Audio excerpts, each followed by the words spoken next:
नमस्कार मित्रांनो, मी बाळासाहेब खोत.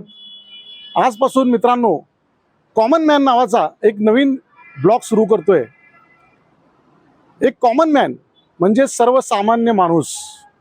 सर्वसामान्य माणसाचं जगणं काय असतं, त्याची दिशा कोणत्या असतात, त्याला कोणत्या परिस्थितीशी झगडावं लागतं, त्याला आयुष्यामध्ये संकट किती येतात, अडचणी किती येतात आणि त्यावर तो कॉमन मॅन कशा प्रकारे त्या संकटांवर मात करतो आणि त्याचं जगणं काय असतं, त्याचं दैनंदिन जगणं, त्याला जगताना कोणकोणते संघर्ष करावे लागतात, ह्या सगळ्याचा पाठपुरावा म्हणून तुमच्या समोर आणण्यासाठी त्या कॉमन मॅनचं जगणं मी एक कॉमन मॅन बाळासाहेब खोत या नावानं आजपासून या नवीन चॅनलची सुरुवात केली आहे.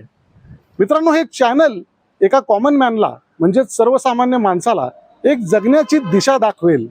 कारण आजपर्यंत मोटिवेशनल चॅनल लोकांच्या मध्ये ते लोकप्रियही झालं, पण आज मला असं वाटलं की एक कॉमन मॅन नावाचं चॅनल सुरू करावं. कारण आज आयुष्यामध्ये अडचणी कुणाला नाहीत. आज प्रत्येक माणसाला अडचणी आहेत. आज आयुष्यामध्ये जगत असताना माणसाला प्रत्येक परिस्थितीला सामोरं जावं लागतं. अंगावर आलेल्या अडचणींना शिंगावर घ्यावं लागतं.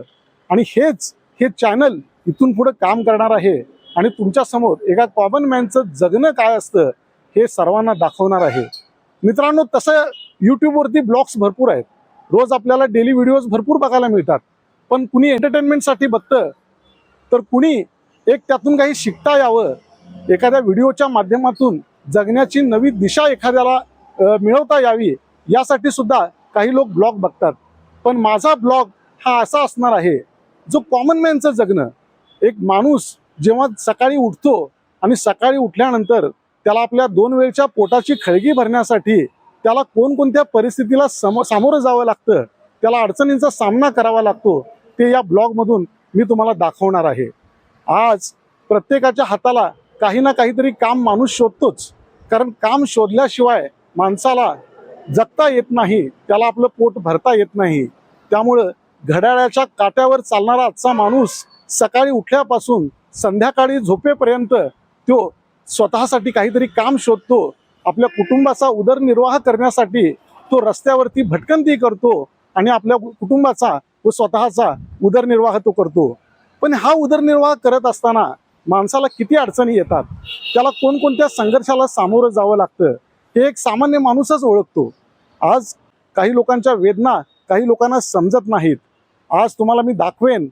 आज माझ्या पाठीमागे तुम्ही बघाल की ह्या हायवेवरती, या समोर रस्त्यावरती प्रत्येक जण आपापल्या बाईकवरती जात आहे आणि प्रत्येक जण आपल्या बाईकवरून आपल्या घरी जात असेल किंवा उदरनिर्वाहासाठी कोणतं तरी साधन शोधत असेल. पण खरंच एका गोष्टीचा जर प्रामुख्याने विचार केला तर उदरनिर्वाहाचं साधन शोधत असताना या बाईकवरून जाणाऱ्या या व्यक्तींच्या मनामध्ये किंवा ह्यांच्या डोक्यामध्ये कोणकोणते विचार असू शकतात, कोणकोणते विचार असू शकतात याचा अंदाज कुणालाही करता येणं शक्य नाही. फक्त त्या माणसालाच ते माहीत असतं की तो दैनंदिन परिस्थितीशी कशा प्रकारे झगडतोय आणि त्याला दैनंदिन परिस्थितीला कशा प्रकारे सामोरं जावं लागतंय. आज हा ब्लॉग सुरू करत असताना मनामध्ये असाही एक विचार आला की आपण हा ब्लॉग सुरू करतोय, पण हा ब्लॉग बघणारे लोक आपल्याकडे असतील का? पण खरं तर कॉमन मॅन आज सर्वत्र आहेत. आज आपल्या अवतीभोवती इतके सर्वसामान्य माणसं आहेत की त्यांना त्यांच्या वेदना इतक्या मोठ्या आहेत की त्यांना त्या शब्दात सांगणं कठीण आहे. पण मला असं वाटलं की हा ब्लॉग आपण त्या सर्वसामान्य लोकांसाठी करायचा जे आज दैनंदिन परिस्थितीबरोबर झगडत आहेत. त्यांना ह्या परिस्थितीवर मात करायची आहे. त्यांना समाजाला दाखवून द्यायचं आहे लोकांना की आम्ही कुठे कमी नाही. आम्ही कॉमन मॅन जरी असलो, आम्ही सर्वसामान्य माणसं जरी असलो तरी आम्ही अडचणींवर मात करू शकतो. आम्ही येणाऱ्या संकटाला सामोरं जाऊ शकतो. मग मलाही हेच दाखवायचं आहे. आज कळत न कळत आज मला असं वाटतंय, मला बॉर्डर फिल्मचा एक डायलॉग सनी देओलचा आज तुम्हाला ऐकावं असं वाटतोय. तो माझ्या आज डोक्यात आला. बॉर्डर पिक्चर मध्ये तुम्ही बघितलं असेल की प्रॉब्लम किसे नहीं, जिंदगी का दूसरा नाम प्रॉब्लम ही तो है. मथुरा दास, अपने छुट्टी का बेहुदा नाच अपने साथियों के सामने मत करना. तुम्हें छुट्टी मिली है क्योंकि घर पे प्रॉब्लम है. प्रॉब्लम किसे नहीं. मग एक विचार करा मित्रांनो, प्रॉब्लेम हा प्रत्येकाला आहे. आयुष्याचं दुसरं नाव काय असेल तर ते अडचण, प्रॉब्लेम, संघर्ष आहे. तर मित्रांनो, हाच संघर्ष करत करत आपण हे जगणं आपलं सुखकर करायचं असतं. आपल्याला हे जगणं अगदी आपलं मनोरंजक जगायचं असतं. आस्वाद घेत हे आयुष्य आपल्याला आनंदी बनवायचं असतं.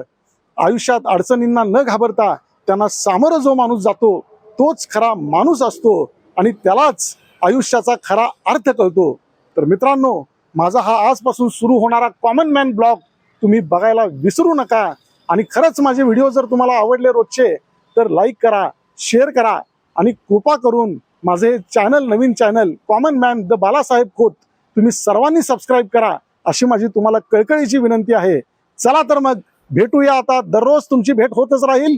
उद्यापासून भेटूया कॉमन मॅन ह्या माझ्या नवीन ब्लॉगमध्ये. मित्रांनो, संध्याकाळचे 6:15 वाजलेत.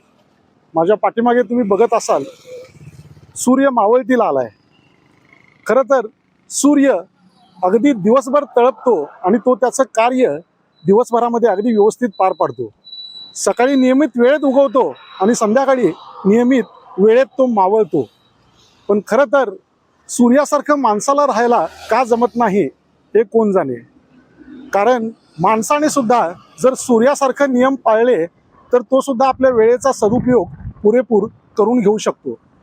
खरं तर वेळ जर पाळली तर प्रत्येक माणसाला आपलं कार्य आटोपण्यात वेळ ही मदत करत असते. पण माणसाला वेळेचं महत्त्व कळत नाही.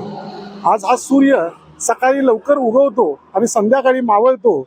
तो आपला दिनक्रम कधीही सोडत नाही. तो आपला दिनक्रम अगदी व्यवस्थित पार पाडतो आणि तोही वेळेत पार पाडतो. पण माणूस मात्र वेळेचं महत्त्व समजून घेण्यामध्ये खूप कमी पडतो. त्यामुळेच माणसाला यश हे खेचून आणावं लागतं. जर यश खेचून आणावं लागत असेल तर माणसाला नियमांचं बंधन हे आपल्या स्वतःवरती घालून घ्यावं लागेल.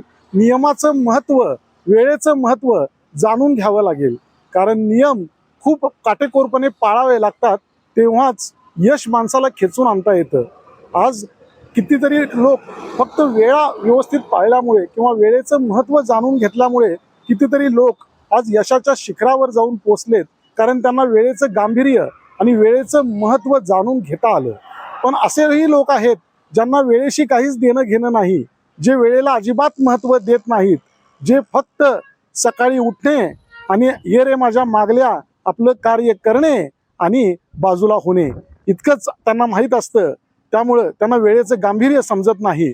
पण मित्रांनो, खरं तर वेळेचं महत्त्व खूप मोठं आहे. ज्याला वेळ पाळता आली त्याला यश मिळवता आलं. हे जीवनाचं गमक आहे, हे जीवनाचं गणित आहे. त्यामुळं वेळेचं महत्त्व माणसानं जाणून घेणं खूप महत्त्वाचं काम आहे, खूप महत्त्वाचं काम आहे. चला मित्रांनो, संध्याकाळचे 7:15 वाजलेत आणि आता मी घरी पोचण्याची माझी वेळ झाली. खरं तर आजपासून हा ब्लॉग सुरू केला. खूप आनंद होतोय की माझा दैनंदिन उपक्रम जो आहे, मी जे काय माझं नियोजन दिवसभराचं असतं ते मला तुमच्यापर्यंत पोहोचवण्याचा एक पर्याय मिळतोय, मला एक दुवा मिळतोय आणि खरंच या गोष्टीचा मला आनंद वाटतोय. आता थोड्याच वेळात मी घरी पोचेन. उद्यापासून आपली दररोज भेट तर होत राहीलच, यात काही शंकाच नाही. आणि खरं तर राहून राहून असंही वाटतंय की तुम्हाला सुद्धा माझ्याबद्दल जाणून घेण्याची खूप इच्छा आणि आवड असू शकते. माझ्याबद्दलही मी तुम्हा सर्वांना खूप काही सांगणार आहे. मी काय करतो, माझा दिवसभराचा उपक्रम काय असतो, नियोजन काय असतं, ते सगळं उद्यापासून तुमच्या भेटीला येणारच आहे. तर आता थोड्या वेळात मित्रांनो घरी पोचतोय. घरी पोचल्यानंतर सुद्धा मी तुमच्याबरोबर संपर्क साधणारच आहे. कारण घरातल्या सदस्यांची ओळख करून देणं आजच्या ब्लॉगमध्ये गरजेचं आहे. तर मित्रांनो चला, आता खूप वेळ झालाय, घरी बायको वाट बघत असेल आणि आता दिवसभराचा हा कार्यभार आटोपून मी आता घरी निघतो.